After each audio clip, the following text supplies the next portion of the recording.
Hello guys, तो कैसे हो आप लोग। आज मैं ले आया हूँ फिर से बॉडी बिल्डिंग की बहुत सारी नई अपडेट्स। और फर्स्ट अपडेट में बात करेंगे हमारे 2022 के मिस्टर ओलंपिया चैंपियन हार्डी चुपन के बारे में। तो हार्डी चुपन ने ये कुछ न्यू अपडेट्स पोस्ट करी हैं अपनी स्टोरी पर। और यहाँ पर हार्डी बोल रहे हैं कि he is at rest today. अब इस बात का मतलब क्या है, क्योंकि रेस्ट पर तो ये लग नहीं रहा है बिकॉज इस वक्त नहीं है जिम के अंदर। तो ये कैसा रेस्ट डे है। आई थिंक यहाँ पर हार्डी ये बोलना चाह रहे हैं कि इस वक्त ये अपने गियर से, अपने सप्लीमेंट यूज़ से कुछ टाइम के लिए थोड़ा सा ऑफ आ रहे हैं। और बनता भी है बॉस, बिकॉज बहुत लंबे टाइम से ये इस तरीके से ट्रेन कर रहे हैं, इस तरीके से रिकवरी मोड में नहीं जा पा रहे हैं क्योंकि ट्रेन करे जा रहे हैं, प्रेप करे जा रहे हैं और खुद को पुश कर रहे हैं। बिकॉज जब से ये हारे हैं उसके बाद ये रुके नहीं हैं। तो अब कुछ टाइम के लिए इनको रिकवर करना भी ज़रूरी है, अपनी बॉडी को हील करवाना भी ज़रूरी है। और इसीलिए ये सारे मैजिकल सप्लीमेंट्स यानी कि पीडीज़ वगैरह से थोड़े टाइम के लिए ऑफ आते हुए लग रहे हैं। बिकॉज आप यहाँ पर भी देखोगे तो इनके मसल की वो फुलनेस, वो राउंडनेस थोड़ी सी कम लग रही है, जो हमें आर्नोल्ड क्लासिक ओहायो और आर्नोल्ड क्लासिक यूके के फाइनल्स में दिखी थी। बट एनीवेज जो भी होगा, his best is yet to come. Hadi का बेस्ट अभी तक हमने देखा नहीं है। अगर आप लोग समझते हो कि 2019 के वैंकूवर प्रो में हार्डी चुपन का वो बेस्ट था, तो वो बिल्कुल नहीं था। या फिर आप ये सोचते हो कि 2022 में जब हार्डी चैंपियन बने थे, जब हार्डी ने बिग रैमी को बीट करा था, तो वो हार्डी का बेस्ट था। नहीं, वो भी नहीं था। और इवन दो अगर आप ये भी सोचते हो कि आर्नोल्ड क्लासिक ओहायो में जो हार्डी का वर्जन था that was extremely extremely improved, तो क्या वो बेस्ट वर्जन था? नहीं गाइस, हार्डी का बेस्ट वर्जन हमने अभी तक विटनेस ही नहीं करा। हार्डी का बेस्ट वर्जन आएगा इस साल के मिस्टर ओलंपिया में, जिसके लिए डायरेक्ट तो क्या इस वक्त कोई भी तैयार मुझे नहीं लग रहा है। बिकॉज हार्डी ने जिस हिसाब से इंप्रूवमेंट्स करी हैं थोड़े से पीरियड में, आई टोटली बिलीव कि हार्डी मिस्टर ओलंपिया तक एकदम मूव कर देंगे हर एक चीज़ को। मतलब everybody talked about him man. मतलब टैरी कलगंडी, अभी एक रीसेंट पॉडकास्ट हुआ था जहाँ पे टैरी कलगंडी ने ओलंपिया टीवी के चैनल पर एक वीडियो जो डालते हैं उसमें उन्होंने कहा कि हार्डी चुपन को कुछ भी चेंज करने की ज़रूरत नहीं है। मतलब इससे ज़्यादा ना अपने आपको साइज़ में इंप्रूव करने की ज़रूरत है, इससे ज़्यादा ना कंडीशनिंग में इंप्रूव करने की ज़रूरत है, बल्कि जो आर्नोल्ड क्लासिक ओहायो में जो पैकेज लाए थे एग्जैक्टली वही पैकेज हार्डी ले आए। That is enough to beat Derek and everyone. और ये बहुत बड़ा कमेंट है गाइस। और यही सेम चीज़ हैनी रैम्बर्ट भी बोल चुके हैं, जो कि डायरेक्ट के भी कोच हैं, कि हार्डी चुपन अगर ये वर्जन ले आए, ये वर्जन लेकर आते, तो डायरेक्ट को डेफिनेटली बीट कर देते। अब आप सोचो कितनी बड़ी बड़ी बातें कितने सारे मुंह से आ रही है। अब देखो दूसरी चीज़, निक वॉकर ने भी रिसेंटली यही बोला है कि हार्डी अगर इस तरह से जैसे आर्नोल्ड क्लासिक ओहायो में आए हैं, इस तरह से मिस्टर ओलंपिया 2023 में होते, तो अगर मैं भी कम्पीट कर रहा होता तो मैं एक्सेप्ट करता हूँ कि मैं हार जाता। अब सोचो कोई कैसे बोलेगा। हर कोई ऐसे बोलता है कि मैं जीतता, मैंने कम्पीट नहीं करा तो मैं जीतता, राइट। जबकि निक भी ऐसा ही बोलते हैं, हमेशा बहुत कॉन्फिडेंट रहते हैं इन चीज़ों को लेकर वो। लेकिन यहाँ पर उन्होंने क्लियरली बिल्कुल रेस्पेक्ट देते हुए बोला है कि हार्डी का अगर ये वर्जन होता तो मैं हार जाता और डायरेक्ट भी हार जाते। इतने ज़्यादा इंप्रूव थे हार्डी यहाँ पर। और अभी इंप्रूवमेंट्स का ग्राफ रुका नहीं है गाइस। अभी ये जो रिकवरी मोड पे जा रहे हैं, बहुत सोच समझ के इन्होंने और हैनी ने प्लान करी है ये चीज़। क्योंकि 2 महीने या 1 महीने का गैप लेने के बाद, मतलब उसके बाद he will be fired up, उसी तरीके से ट्रेन करेंगे। और जिस हिसाब से इन्होंने अपनी बैक को 2 महीने में, सिर्फ 2-2.5 महीने में ब्रिंग अप करा है, उसी हिसाब से अब देखो कितनी जल्दी ये और ज़्यादा इंप्रूवमेंट्स करते हैं। अब इतने सारे लोगों के बोलने पर गाइस इस तरह से डायरेक्ट डेफिनेटली डिसरिस्पेक्टेड फील कर रहे हैं। डायरेक्ट को लग रहा है कि उनको उस तरह से रिस्पेक्ट नहीं दी जा रही। बट बात सही है गाइस, एक बिग चैलेंज, अब कोई बोले या ना बोले, डायरेक्ट की तरफ आ तो रहा है। अब हार्डी क्या मिस्टर ओलंपिया से पहले कम्पीट नहीं करेंगे? तो गाइज मुझे तो लगता है कि अब थोड़े टाइम तो वो नहीं करेंगे, बट दुबई प्रो में इट इज़ पॉसिबल कि हमें वो कम्पीट करते हुए दोबारा से दिख जाएँ। दुबई प्रो में अभी टाइम भी आई थिंक 3-4 महीने है, तो दैट इज़ इनफ टाइम कि हार्डी उस टाइम तक रिकवर करके थोड़ा सा इंप्रूवमेंट्स करके वापस आ जाएँ। बिकॉज प्राइस मनी भी बहुत अच्छा है वहाँ का। और वहाँ पर अगर हार्डी आए तो आप जानते ही हो हार्डी को इस वक्त कोई बीट नहीं करने वाला, ऐसे रैम्पेज मोड पे है वो। और अगर मैं डायरेक्ट की बात करूँ तो गाइज डेफिनेटली मैं आपसे बोल दूंगा, आपको बुरा लगे अच्छा लगे, but direct is over rated. Direct बहुत ज़्यादा ओवर रेटेड है। चाहे आप उनका चेस्ट देख लो, चाहे उनके शोल्डर्स देख लो, चाहे उनके आर्म्स देख लो, कभी भी उस तरह की कंडीशन वो ला ही नहीं पाते। बहुत ही सॉफ्ट आते हैं। और आई थिंक हार्डी जैसी कंडीशनिंग वो कभी ला ही नहीं सकते। बिकॉज यहाँ पर जेनेटिक्स और आपके मसल्स किस तरह के हैं, वो चीज़ भी एक बहुत बड़ा पार्ट प्ले करती है। Definitely direct can improve, direct बहुत ज़्यादा इंप्रूव करेंगे, अभी इसमें कोई डाउट नहीं है। बट कुछ चीज़ें उस लेवल पर मैं नहीं मानता वहाँ पहुँच सकती हैं, जैसे कि हार्डी की back. Definitely Hadi is going to improve his back a lot, अभी बहुत ज़्यादा इंप्रूवमेंट करेंगे। बट डायरेक्ट की जैसी बैक हार्डी नहीं बना सकते गाइज। वहाँ पर जेनेटिक्स एक रोल प्ले करने आ जाते हैं। और वही जेनेटिक्स एक डायरेक्ट की सॉफ्टनेस में, जो बॉडी उनकी स्मूथ लगती है कुछ मसल्स के साइड पर, जेनेटिक्स वहाँ पर बहुत ज़बरदस्त रोल प्ले करते हैं। और वही कर रहे हैं डायरेक्ट के साथ में। और अगर हार्डी जीत गए इस साल, जो कि मुझे लग रहा है होता हुआ, तो मैन ये सेकंड मैन होंगे हिस्ट्री में जो टाइटल लूज़ करने के बाद रिक्लेम करा है जिसने मिस्टर ओलंपिया का। पहले कौन थे? जे कटलर ने टाइटल लूज़ कर दिया डेक्स्टर जैक्सन से। उसके बाद नेक्स्ट ईयर ही हैनी की गाइडेंस में जे कटलर ने टाइटल दोबारा से रीगेन कर लिया, एक अपने undoubtedly one of the best version के साथ। अब यही चीज़ हमें हार्डी करते हुए दिख रहे हैं।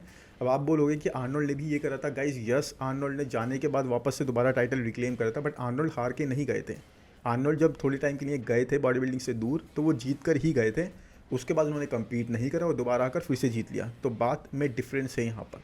जबकि जे कटलर हारे थे, हार्डी भी हारे हैं, इन दोनों को एज अ चैंपियन बीट करा गया है। तो डेफिनेटली गाइज मैं यही बोलूँगा कि हार्डी अपना बेस्ट लाएंगे अब मिस्टर ओलंपिया में। और टोटली अब इस चीज़ पे डिपेंड करेगा कि क्या डेरेक लंसफोर्ड अपने फ्लॉस को कम कर पाते हैं, क्या उन चीज़ों को इम्प्रूव कर सकते हैं। और इस चीज़ से आई थिंक हार्डी चुपन को वो लूज़ करी हुई रिस्पेक्ट जो वो चले गए थे स्टेज से, वो भी वापस मिल जाएगी। और let's be honest guys, this is one of the best body builder in a long time. मतलब हार्डी चुपन एक बहुत ही कंप्लीट, बहुत ही बेस्ट बॉडी बिल्डर है जिनसे हमेशा हम उनकी तरफ से 100% एफर्ट और एक परफेक्शन दोनों ही चीज़ एक्सपेक्ट कर सकते हैं। तो इस चीज़ में गाइज कोई भी दो राय नहीं है कि हार्डी को रेस्पेक्ट मिलनी चाहिए। और दोबारा से उन्होंने जीत लिया तो man everybody will be very happy. और हर कोई इसी चीज़ पर रूट कर रहा है कि आज हार्डी चुपन दोबारा से चैंपियन बनने चाहिए। यस गाइज, डेरेक लंसफोर्ड के पास एक इंक्रेडिबल वी टेपर है, एक अमेजिंग शेप है जो कि अनडाउटेडली मुझे नहीं लगता कोई भी मैच कर सकता है उस चीज़ में उनको। बट उसके बाद भी गाइज डेरेक की आप कॉर्ड सीखोगे तो जिस तरह से निक वॉकर को बोला जाता है कि उनकी कॉर्ड स्वीप्स नहीं है, वैसी डेरेक की क्या आपको लगती है? डेरेक लंसफोर्ड भी अपने लेग्स में काफ़ी ज़्यादा लैग करते हैं जो कि लोग काफ़ी ज़्यादा इग्नोर कर देते हैं। जबकि ये बात सच में है, इनको फीडबैक भी मिला था कि अपने लेग्स को इनको अभी भी ब्रिंग अप करना है।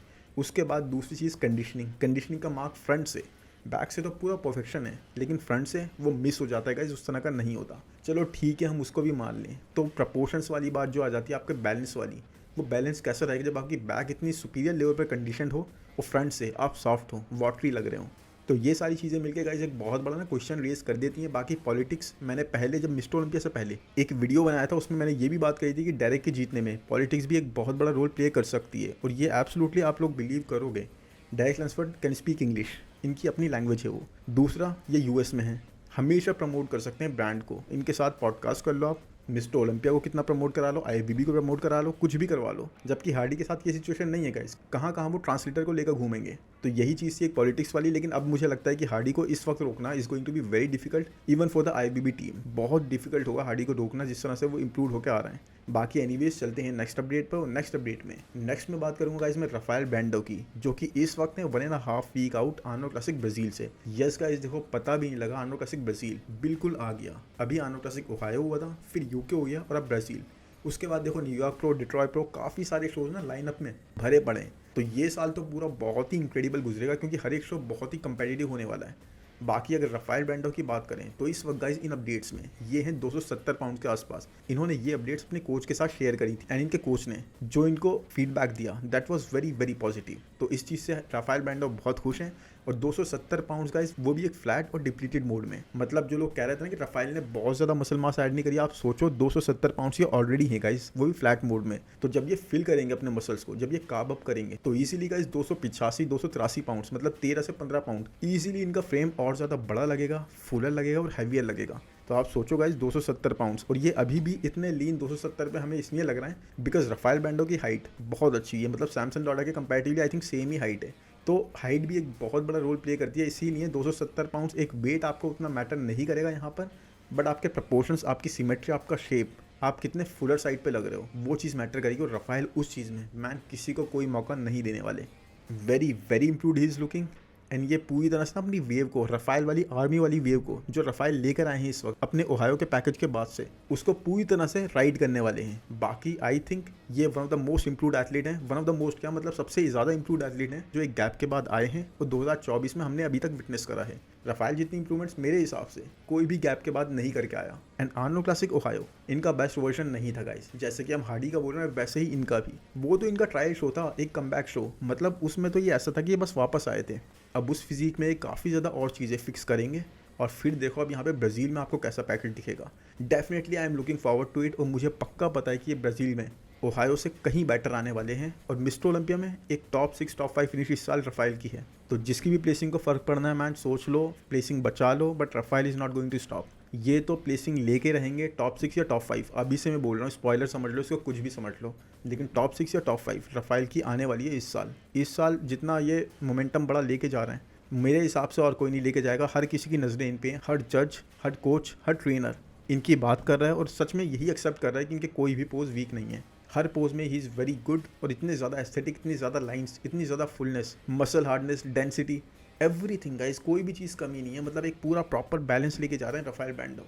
बाकी आप बताओ, क्या आपको लगता है कि थोड़े से भी चांसेस हैं ब्राज़ील में, आर्नोल्ड क्लासिक ब्राज़ील में राफेल को कोई भी टक्कर दे देगा, टोनियो या फिर गुडविटो वगैरह? मैन मुझे तो नहीं लगता, बाकी आप बता देना। चलो अब चलते हैं नेक्स्ट अपडेट पर, जो कि है गुडविटो की। एंड मैन एक बहुत ही लंबे टाइम लोगों को वेट कराने के बाद, आई थिंक 1.5 साल यस इन्होंने वेट कराया लोगों को, और उसके बाद अब ये करने वाले हैं अपना प्रो डेब्यू। यानी कि इस वक्त गाइस गुडविटो भी हैं 1.5 वीक आउट, यानी कि 1.5 हफ्ते में गुडविटो भी compete करने वाले हैं और फाइनली डेब्यू कर रहे हैं, जिसके लिए बहुत सारे लोग वेट कर रहे थे। और माइलोस और जे कटलर इन दोनों ने भी एक पॉडकास्ट में बैठ के बोला है कि फ्रंट डबल बाइसेप गुडविटो का इस किलर गाइस, मतलब बहुत ही इंक्रेडिबल, बहुत ही इंसेन है। और इनकी फीट पोजीशन, यानी कि पहले ही अपने लेग्स को ना ओपन कर लेते थे, अभी रिसेंट इनकी अपडेट्स में दिख रहा है कि अपने लेग्स को क्लोज रख के हिट कर रहे हैं, जो कि बहुत ज़्यादा एक डिफरेंस क्रिएट कर रही है। इनकी क्वाड्स बहुत ज़्यादा इंक्रेडिबल लग रही है। और यस, इस बात में तो कोई डिनाई नहीं है कि गुडविटो की क्वाड्स आर इंक्रेडिबली गुड। और सेपरेशन जिस तरह की आती है, जिस तरह की इनकी स्वीप्स लगती हैं, वो बहुत ही अच्छी लगती हैं। इस तरह की क्वाड्स आई थिंक बहुत रेयर हैं। नेक्सिला की बहुत बड़ी क्वाड्स हैं, लेकिन हाँ, उनके वो सेपरेशन उस तरह से नहीं आती। बाकी कार्लोस थॉमस जूनियर की भी बात कर सकते हैं इस बारे में, लेकिन गुडविटो की क्वाड्स मैन कहीं भी लैक नहीं करती। अब देखो इस अपडेट में यहाँ पर ये डायल्ड इन लग रहा है क्रिस असीतो की गाइडेंस में। अब देखो क्रिस असीतो की गाइडेंस में है, तो इस चीज़ पर भी कोई क्वेश्चन नहीं है कि कितना अच्छे ये आने वाले हैं। कंडीशनिंग में मुझे नहीं लगता कहीं भी कोई ये लैक कर रहे होंगे। यहाँ पर इस अपडेट में लुकिंग एब्सोल्युटली ड्राई और फ्लैट साइड पर, तो इनके कार्ब्स इस वक्त बहुत कम हो गए होंगे। और कार्ब अप करने के बाद इनके मसल्स, जितने ज़्यादा मसल्स इनके पास हैं ना गाइस, वो सारे फुलनेस के बाद बिल्कुल एक्सप्लोर कर रहे होंगे। बिकॉज हमने इनको देखा है जब ये क्रिस असीतो के साथ नहीं थे, उस वक्त भी कितना ज़बरदस्त पैकेज लेकर आए थे, कितनी ज़बरदस्त कंडीशनिंग लेकर आए थे। अब देखो गुडविटो क्रिस असीतो के साथ हैं और पूरे प्रॉपर जोन में लग रहे हैं, पूरा इन्होंने प्रॉपर टाइम दिया। ठीक है, लोगों ने इनको काफ़ी ना ट्रोल करा है इनके पिक्स फिल्टर करने के ऊपर, इनके दूसरी चीज़ों के ऊपर, या फिर शो में ना कम्पीट करने के ऊपर। बट जो भी है गाइस, जो चीज़ अच्छी है वो तो बोली जानी चाहिए। शायद मैंने भी ट्रोल करा हो, बट यस, अगर आप इनकी ये फिजिक देखोगे जो पहले के दोनों शोज़ में ये लाए थे, कंडीशनिंग में कहीं भी लैक नहीं कर रहे थे। बैक यस वीक है, that is true, but conditioning में कहीं लैक नहीं कर रहे थे। और वो चीज़ मुझे नहीं लगता अब भी कहीं से हमें दिखने वाली है। तो यस गाइस, एक वेव के साथ आएंगे और मुझे लगता है इनकी हाइप दोबारा वापस आ जाएगी। इवन दो अगर ये नहीं भी जीते हैं तब भी गाइस मुझे लगता है ये डैमेज तो ज़रूर करेंगे। और हम लोगों को देखना चाहिए कैसी फिजिक है, उसके बाद ही जज करना चाहिए। बाकी अभी डिट्रॉय प्रो की लिस्ट आई है जो ब्राज़ील के 1 वीक बाद है, और उसमें भी गुडविटो का नाम आ गया है। मतलब गुडविटो सिर्फ ब्राज़ील में हमें कम्पीट करते हुए नहीं दिखेंगे, पहले ही उन्होंने डिसाइड कर लिया है कि डिट्रॉय प्रो। अब अगर वो प्रेप कर रहे हैं, तैयार हो रहे हैं उस तरह से, तो कोच और इनके बीच में बात हुई होगी, तो डिट्रॉयट प्रो में भी इनका नाम आ गया है और वहाँ पर भी हमें कम्पीट करते हुए दिखेंगे। और वहाँ पर इनके जीतने के चांसेस मुझे ज़्यादा लग रहे हैं कंपैरेटिवली ब्राज़ील। मतलब ब्राज़ील में तो चांसेस है ही नहीं अगर मैं क्लियर बोलूँ तो, लेकिन डिट्रॉयट प्रो में यस इनके चांसेस बन सकते हैं गाइज। बाकी डिट्रॉयट प्रो में कई सारे और नाम निकल के आ रहे हैं। देखो टोनी ओबर्टन, इनका नाम निकल के आ रहा है कि ये भी कम्पीट कर सकते हैं। अब इनका पता नहीं मुझे, बट हो सकता है। कार्लोस थॉमस जूनियर, इनका तो कंफर्म है, ये तो कम्पीट करने वाले हैं वहाँ पर। बाकी जॉन डे ला रोसा और जेम्स हॉलिंगसेट, इन दोनों के नाम भी काफ़ी र्यूमर्ड हो रहे हैं। मतलब अगर ये दोनों भी कम्पीट करने आ गए तब तो ये एक बहुत ही डिफिकल्ट शो हो जाएगा गाइस, क्योंकि John De La Rosa man, he is going to be insane with his conditioning. और वहीं पर इन्होंने अपनी छाप छोड़ी थी ओहायो और यूके में। लेकिन जेम्स हॉलिंगसेट इज़ ऑल्सो हंगरी और माइलोस के अंदर ट्रेन कर रहे हैं वो भी। अब तो पता नहीं, खैर शायद ये मैंने गलत बोल दिया, अब तो माइलोस के साथ भी नहीं है वो। अब वो कहाँ ट्रेन कर रहे हैं, किसके अंडर कर रहे हैं, कुछ नहीं पता। बट हाँ, अगर ऐसा लाइनअप हो गया ना इसका, तो ये शो भी बहुत ही ज़्यादा कंपेटिटिव हो जाएगा। लेकिन मुझे गुडविटो के चांसेस फिर भी यहाँ पर जीतने के ज़्यादा लग रहे हैं, बिकॉज कार्लोस थॉमस जूनियर जो अभी तक कन्फर्म है, उनको हमने देखा है उस तरह की कंडीशनिंग नहीं ला पाते, थोड़ा सा लैक करते हैं बैक के हिसाब से। प्लस फ्रेम भी उनका उतना ज़्यादा ना हाइट ना होने की वजह से उतनी स्पेस नहीं लेता, और वहाँ पे गुडविटो थोड़ा अच्छा हाइटेड होने की वजह से थोड़ा सा एडवांटेज ले लेंगे। बाकी देखते हैं क्या होता है। आप मुझे बताना कि आपको लगता है ये सही डिसीजन है गुडविटो का। बाकी चलते हैं नेक्स्ट अपडेट पर, जो कि लोगन फ्रैंकलिन के बारे में। तो लोगन फ्रैंकलिन गाइज, आपको पता है सीजन के स्टार्ट में, इस बार सीजन के स्टार्ट में ही कंपीट करके क्वालिफाई हो चुके हैं ऑलरेडी मिस्टर ओलंपिया के लिए। बट वो भी चाहते हैं कि वो थोड़ा मोमेंटम अभी क्रिएट करें, क्योंकि अच्छा खासा ऑफ सीजन उन्होंने ले लिया है, तो वो एक बार दोबारा से मिस्टर ओलंपिया से पहले कंपीट करना चाहते हैं। अब देखो क्या ये अच्छा डिसीजन होगा या बुरा होगा, ये मुझे नहीं पता। बट मुझे अगर पूछोगे आप, तो मैं तो यही सोचूंगा कि अपना मोमेंटम जो आप जीत चुके हो उसको ऑफ सीजन में ही यूज़ करो। अब दोबारा कंपीट करके चलो, आप जीत गए, अच्छी बात है, थोड़ा सा चेक मिल जाएगा। बट अगर आप हार गए तो आपका मोमेंटम पूरा ज़ीरो हो जाएगा, लोग आपके फिर से बातें करना बंद कर देंगे।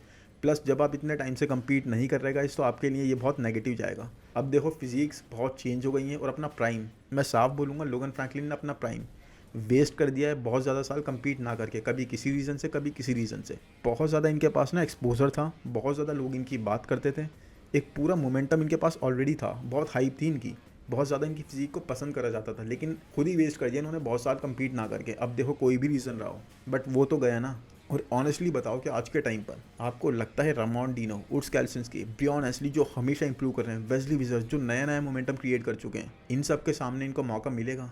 मैन मुझे तो नहीं लगता, बाकी आप बता देना अगर लगता है आपको तो। और इसी बात पे चलो चलते हैं नेक्स्ट अपडेट पर। तो ये है फैबियोनी के बारे में। और फैबियोनी लास्ट ईयर इन्होंने टीज करा था अपना कमबैक एक अच्छे ऑफ सीजन के बाद, बट इन्हें कुछ सीरियस इंजरी वगैरह या फिर कोई हेल्थ कंडीशन हो गई थी और ये कम्पीट नहीं कर पाई। He did not compete. But आप गाइस इनका फ्रेम देखो, एक एक्सट्रीमली कंपेटिटिव और क्लासिक स्ट्रक्चर, बहुत ही अच्छा फ्रेम है, मतलब जिसमें कोई कमी मुझे नहीं लगती फ्रंट पोज में। यस, फ्रंट पोज में, क्योंकि back pose is a bit weak, back उतनी वाइडर साइड पे नहीं लग रही, but nonetheless guys frame, structure, shape, हर चीज़ स्पॉट ऑन है, बहुत ही अच्छी है।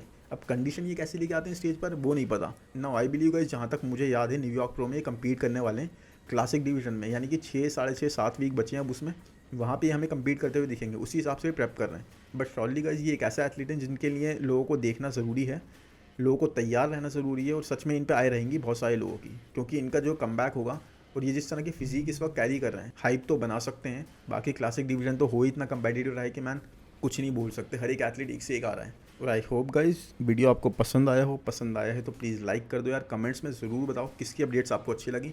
मेरे पास ना इतनी भर के अपडेट्स पड़ी हैं, लेकिन वो कल के वीडियो में कवर करूँगा। और बाकी चैनल को सब्सक्राइब कर दो यार, सब्सक्राइबर्स जल्दी से 17,000 तो पहुँचाओ, उसके बाद 18 की बात करेंगे, फिर 19 की बात करेंगे, बट पहले 17 की बात करते हैं। 17 और खतरा, ये नंबर हमें क्रॉस करना है, 17 तक पहुँचाओ और नोटिफिकेशन बेल को दबाते रहो। Thank you, bye bye.